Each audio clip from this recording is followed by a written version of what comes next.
அவர் என்கிட்டயே சொன்னார்.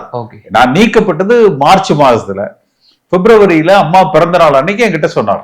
நமது அம்மா அந்த பத்திரிகை வெளியீட்டு நிகழ்வுல உங்களை நான் கவனிச்சுக்கிறேன். நீங்க எடப்பாடி என்ன கோவம், எடப்பாடி பழனிசாமி அடிக்கடி சந்திக்கிறீங்க.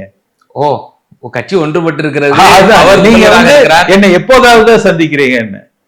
நான் சொன்னேன், அங்க போனா உடனே போய் பார்க்கிறவங்க, இங்க வந்த நீங்க நிறைய நீங்க பழைய பன்னீர் செல்வமா இல்லன்னு தர்மயுத்தம் நடத்துற காலத்துல நாங்கெல்லாம் உங்களை கூட இருந்தோம்.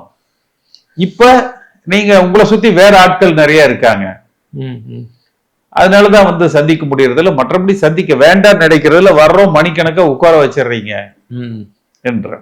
அன்னைக்கே சொன்னேன், என்ன நீக்கிட்டீங்கன்னு பரவாயில்ல, பொது பத்திரிகை பேட்டியிலேயே சொன்னேன், உங்களுக்கு நீக்க வந்து கடிதம் தேதி இடாம தயாரா இருக்குனே அப்படின்னு வந்தது. அவருக்கு நீக்கம் பிறகு எதிர்கட்சியான பிறகு அவர் இதெல்லாம் பழசு.